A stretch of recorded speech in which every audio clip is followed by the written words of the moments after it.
Também hoje, dia de Santo Afonso Maria de Ligório, nós chamamos carinhosamente de Pai dos Moralistas. Na Santa Missa de hoje ouviremos a Epístola do Apóstolo São Paulo aos Coríntios, 1 Coríntios, capítulo 12, versículos de 2 a 11. Irmãos, sabeis que quando éreis gentios, corrieis aos ídolos mudos, conforme éreis levados. Portanto, faço-vos saber que ninguém que fala pelo Espírito de Deus amaldiçoa a Jesus. E ninguém pode dizer Senhor Jesus, senão pelo Espírito Santo. Há, pois, diversidade de graças, mas um mesmo é o Espírito. E os ministérios são diversos, mas o mesmo é o Senhor.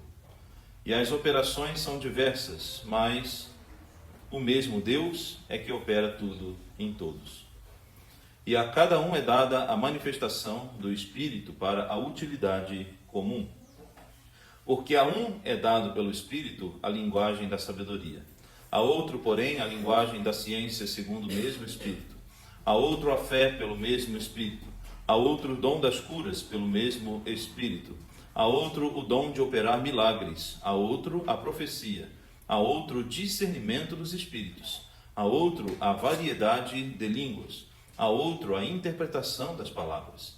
Mas todas essas coisas as opera um só e mesmo Espírito, repartindo a cada um como quer. Para o Santo Evangelho, por gentileza de pé, escutaremos São Lucas, capítulo 18, versículos de 9 a 14. Naquele tempo propôs Jesus esta parábola a uns que confiavam em si mesmos como se fossem justos e desprezavam os outros. Subiram 2 homens ao templo para fazer a oração, um fariseu e o outro publicano. O fariseu de pé orava no seu interior desta forma: graças te dou, ó Deus, porque não sou como os outros homens, ladrões, injustos, adúlteros, nem como este publicano. Jejuo 2 vezes na semana, pago o dízimo de tudo o que possuo. O publicano, porém, conservando-se à distância, não ousava nem ainda levantar os olhos ao céu, mas batia no peito, dizendo: meu Deus, tende piedade de mim, pecador. Digo-vos que este voltou justificado para sua casa, e não o outro, porque quem se exalta será humilhado, e quem se humilha será exaltado. Em nome do Padre, do Filho e do Espírito Santo. Amém. Ave Maria, cheia de graça, o Senhor é convosco. Bendita sois vós entre as mulheres, e bendito é o fruto do vosso ventre, Jesus. Santa Maria, Mãe de Deus, rogai por nós, pecadores, agora e na hora de nossa morte. Amém. Ó Maria, concebida sem pecado, rogai por nós, pecadores. Santo Afonso, rogai por nós. Padre, Filho e Espírito Santo. Amém. Podemos nos assentar? Queridos fiéis, nesse domingo, a Sagrada Liturgia nos convida a refletir sobre a importância da virtude da humildade. A humildade, poderíamos seguramente dizer, é a mãe de todas as demais virtudes, como o contrário também é verdadeiro. O orgulho e a vaidade é a fonte e a origem de todos os demais males. Se por um lado nós temos a humildade como mãe das demais virtudes, por outro lado nós vamos ter o orgulho como o pai de todos os vícios. Na epístola que nós acabamos de escutar, o apóstolo São Paulo nos recorda que todos os dons que são suscitados pelo Espírito Santo são graças de Deus e não méritos de nossa parte. Muitas vezes há muitas pessoas que se dizem cristãos, mas que na prática se envaidecem de dons que possam ter recebido. Qualquer dom que possamos receber, que tenhamos a consciência de que não é por mérito nenhum de minha parte, ou por meu esforço, porque sou mais inteligente, porque sou mais capaz, não. Se possuo, é por graça de Deus. Tudo o que temos e tudo o que somos é por graça de Deus. Quem seríamos nós sem a graça de Deus? Muita gente se acha tanta coisa, tão poderosos, confiados nos seus títulos, na sua inteligência, nos seus diplomas. De que vale tudo isso? Basta nos faltar o oxigênio e no segundo seguinte onde nós estamos. Quem já teve uma crise de asma ou de bronquite sabe o que eu estou falando. E aí? Cadê toda a vaidade? Posso ter a conta bancária de um Elon Musk, mas se me faltar um oxigênio, acabou. Toda a nossa fragilidade, tudo que temos e tudo que somos, essa é a consciência que precisamos sempre cultivar, para dar graças a Deus. Se temos algum dom, se Deus nos deu algum dom, como sugeriu aqui o apóstolo São Paulo, a uns é dado o dom do discernimento do Espírito, a outros é dado o dom da cura, isso não importa. Todo dom, em primeiro lugar, é preciso reconhecer que se recebemos algum dom, é de Deus que nós recebemos, não por nosso próprio mérito, nem por nossa própria capacidade, nem por nossa própria força, nem por nossa própria inteligência, mas é por graça de Deus. Em segundo lugar, lembra para nós também o apóstolo São Paulo, na epístola de hoje, nenhum dom é dado para proveito próprio. Isso é fundamental. Se algum dom é dado, é para a edificação do próximo e, principalmente, para a edificação da igreja, da Santa Igreja.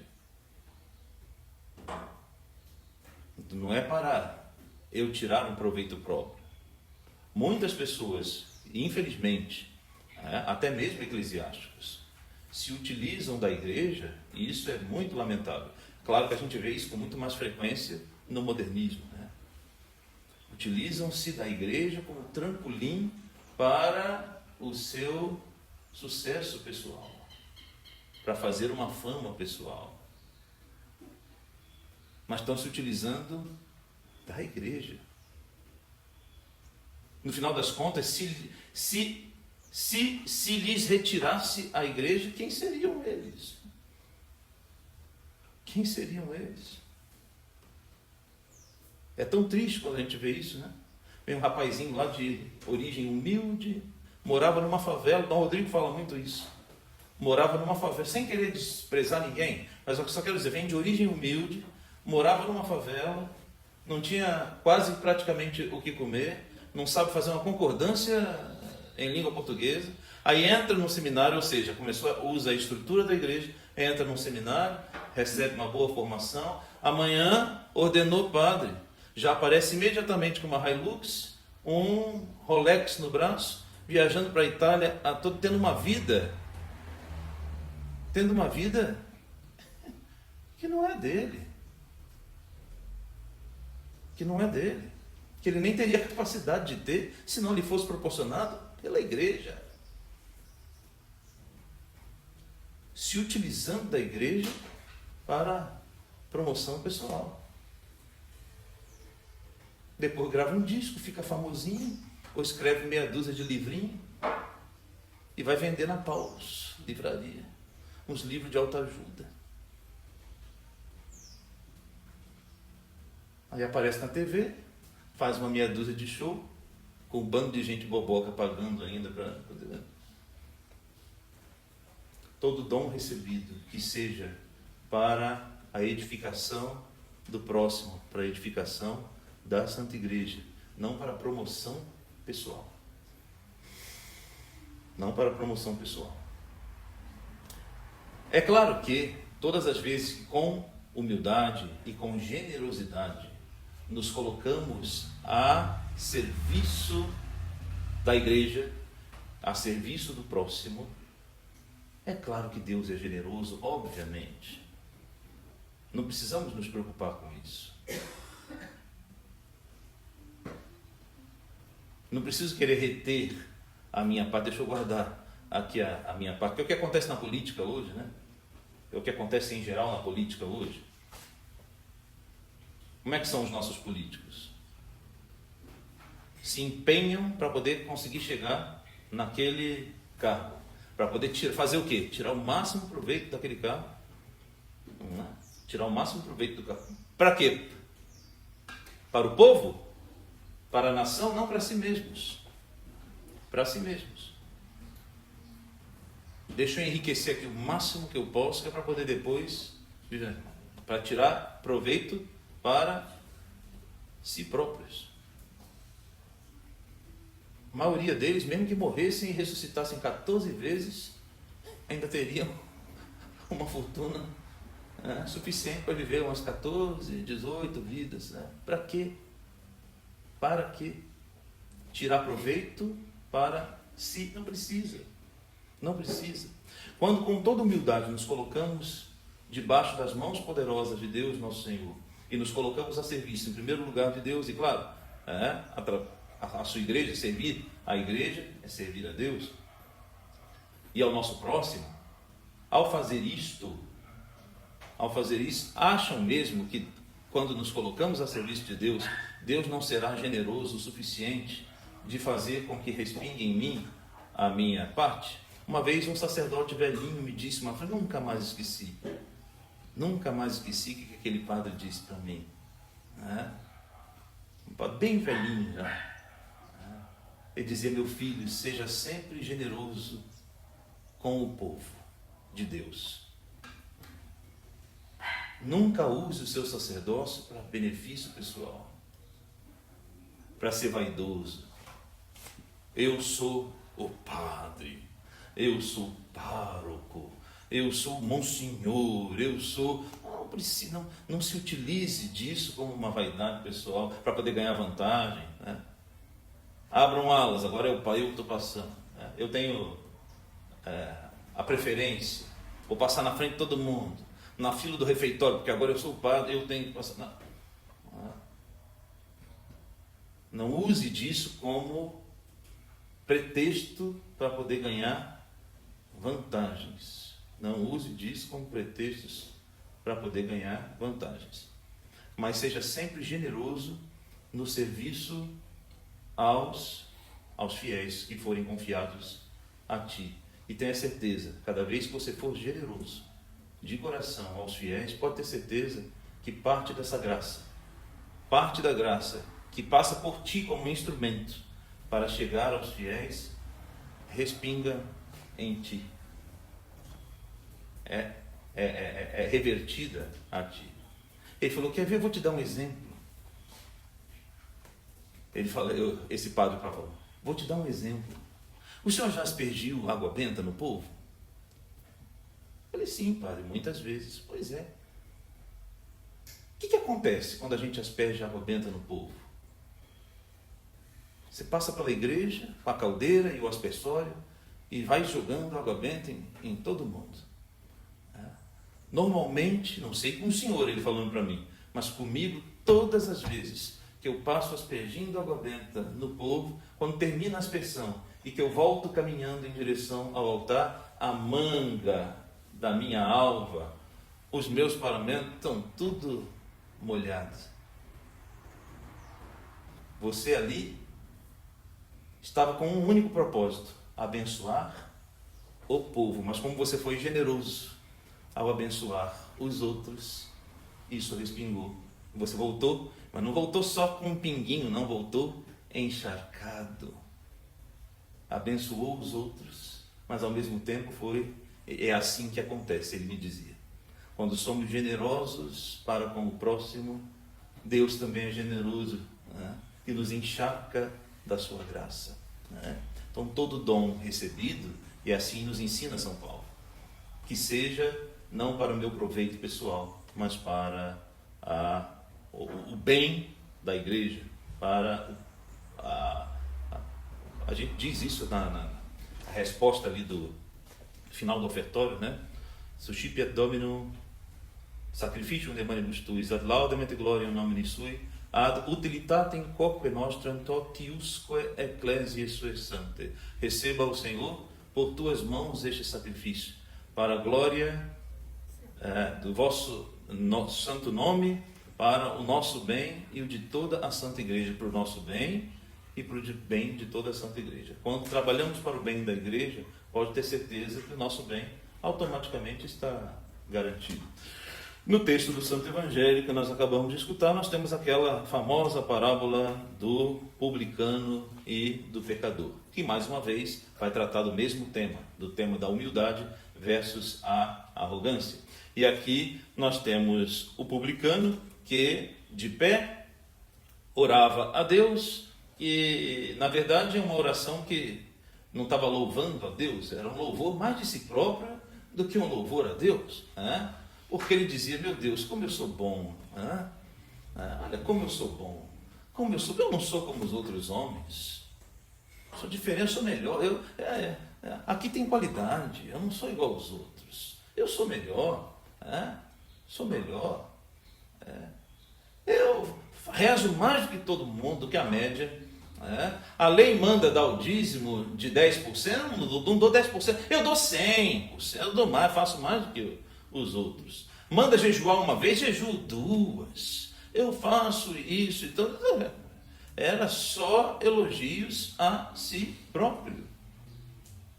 Em momento algum foi reconhecido aqui que tudo isso é obra de Deus. E o detalhe, talvez o detalhe mais triste dessa perícope do Evangelho, o detalhe mais triste é que ele não disse nem uma mentira. Ele não disse mentiras. Tudo que ele disse que fazia, de fato ele não estava ali preenchendo o currículo, aumentando o cuidão. Tudo que ele disse aqui que fazia, ele realmente fazia. Mas olha que potencial perdido. Olha a quantidade de bem que esse homem fazia. E por causa da falta de humildade, pôs tudo a perder.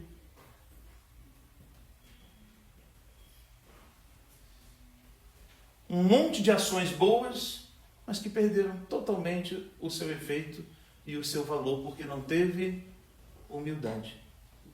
O outro pobrezinho, que certamente não fazia nem metade do que ele fazia, mas ele era revestido de uma profunda humildade. Em primeiro lugar, ele sabia de que barro ele foi feito, tinha consciência da lama do seu pecado, e ele nem ousava sequer erguer os olhos, porque se sentia muito sujo, indigno.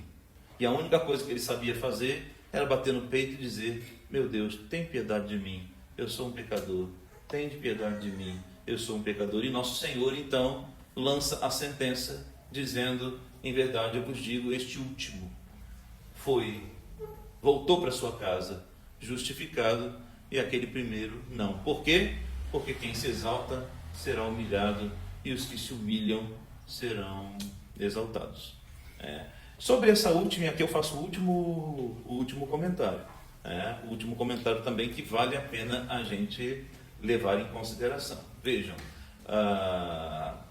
quem se humilha será exaltado. Ok. Agora, vejam bem, não se engana a Deus, certo? Deus conhece o íntimo dos nossos corações e Deus conhece nossas intenções ocultas. Por que eu estou dizendo isso? Bom, então, se quem se humilha será exaltado, pensa, olha só, o espertinho vai pensar assim: bom, se quem se humilha será exaltado, eu quero ser exaltado, então eu vou me humilhar, porque no final das contas eu estou com vista no prêmio. No final das contas eu quero ser exaltado. Então, se para alcançar aquele prêmio é necessário, então eu vou me humilhar. Aí eu pergunto: será que esta humilhação ela é autêntica? Ou se já houve ali percebem a malícia da coisa, a sutileza da coisa, e o demônio pode nos enganar nesse aspecto. Então eu forjo uma situação, no final das contas, não é de coração, não é algo verdadeiro,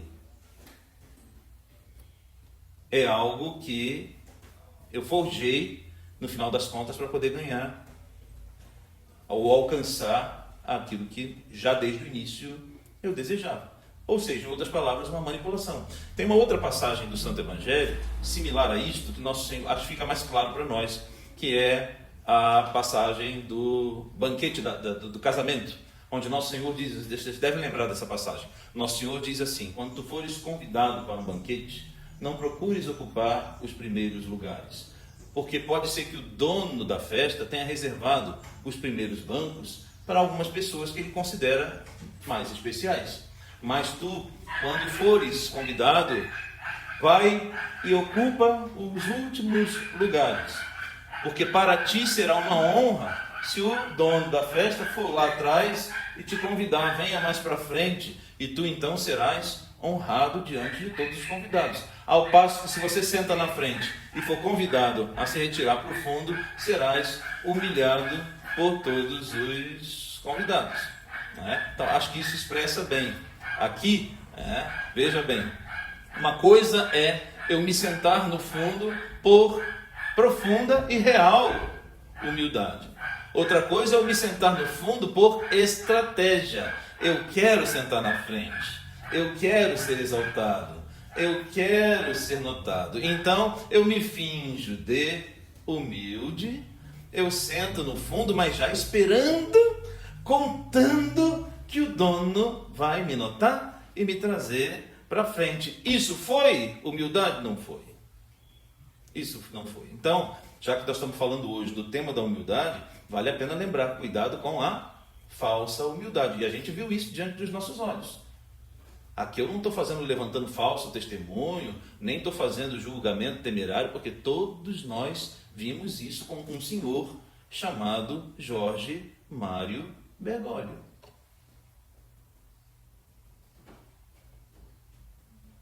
Não quero sapatos vermelhos, não quero cruz de ouro, não quero anel de ouro, paramentos rendados, isso é rendinhas da vovó, não, paramentos brocados, bordados, não. O carnaval acabou, palavras dele, chamando paramentos sagrados de fantasia de carnaval. O homem não respeita nem as coisas sagradas da própria igreja, a qual ele dizia ser o sumo pontífice, desprezando a própria igreja a qual ele...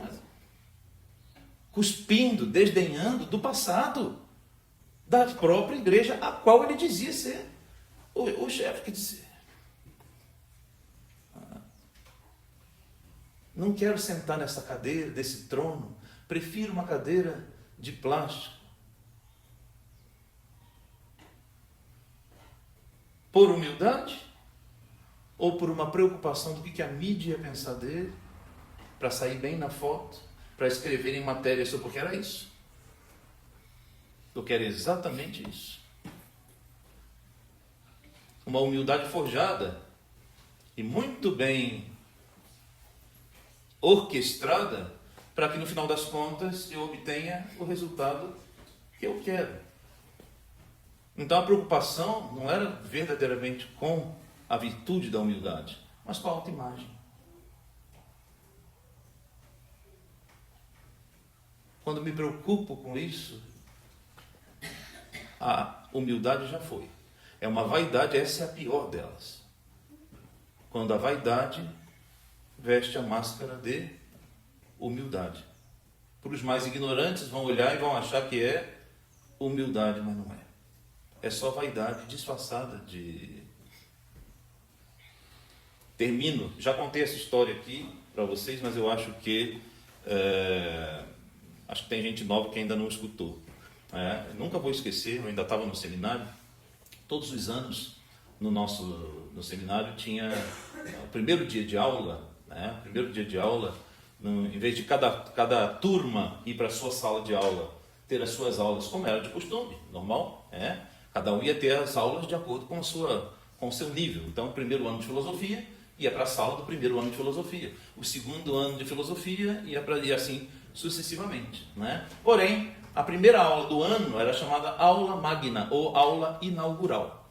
Essa era uma grande aula, era quase que um dia de festa, era uma maneira do seminário dizer: hoje acabou as férias, estamos retomando as nossas atividades, estamos abrindo o ano letivo. Então esse dia as turmas não tinham aulas individuais, não.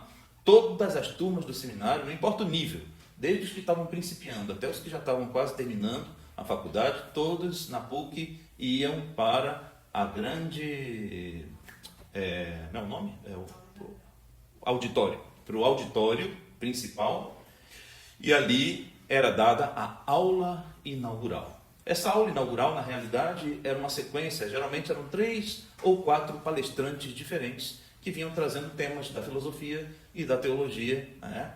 Então, via ali o anfitrião, normalmente era ou o reitor da universidade ou alguma autoridade, né? Ele fazia as palavras iniciais e convidava, quero convidar agora para compor a mesa, a bancada, o professor, doutor, era tanto título que, enfim, o professor, padre, doutor, não sei das quantas, meu Deus, tanto, né? É professor, padre, doutor, fulano de tal, não sei das quantas, da congregação tal, que virá proferir para nós hoje a primeira palestra do dia, que e dizia lá o tema da palestra, né? Foram 4 conferencistas naquele dia, isso nunca me esqueci. Aí sobe o primeiro conferencista. A mesa do auditório era uma mesa grande, imponente, com o brasão da arquidiocese no centro, né? E a mesa tinha 5 cadeiras, era uma mesa comprida, onde tinha uma cadeira central de espaldar alto, uma cadeira bem, parecia um trono mesmo, imponente, e 4 outras cadeiras, 2 para um lado, 2 para o outro, cadeirinhas mais comuns, mais simples. Era uma maneira de dizer que aquele que se sentasse ao centro era o presidente da mesa, né? Então chamou padre, doutor, fulano de tal, doutorado pela Pontifícia Universidade Gregoriana de Roma, e aí foi dizendo quase que todo o currículo vitae do sujeito, né? E aí só bate palma, sobe até o palanque, o primeiro palestrante olhou para a cadeira grande, e disse assim: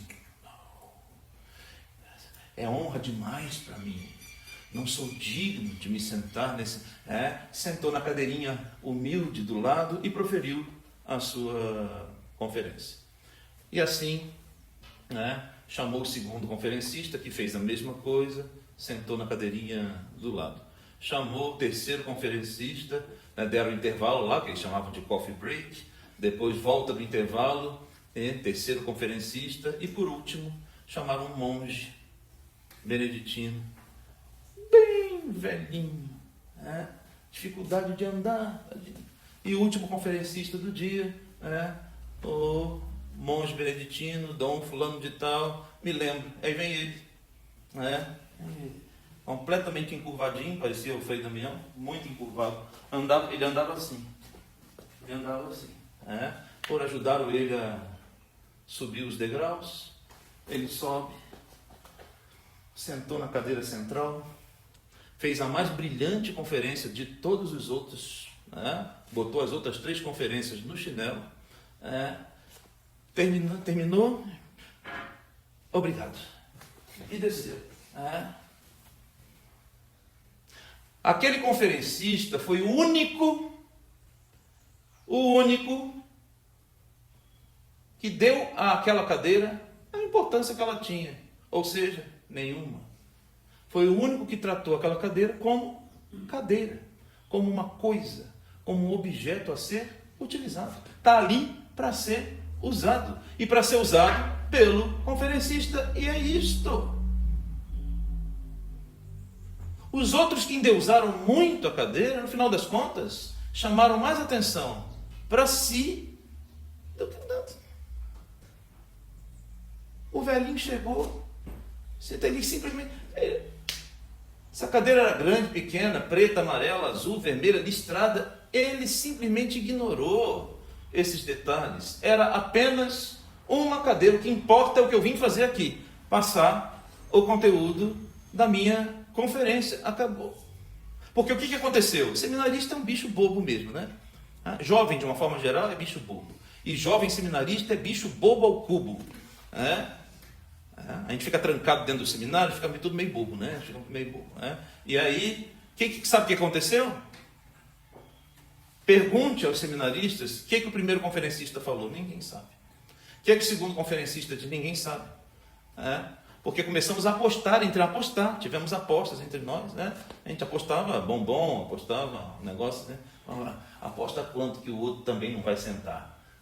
O que você acha? Não, vai sentar. Não, não vai sentar. E a conferência comendo solto e a gente discutindo entre nós quem vai sentar ou não na cadeira.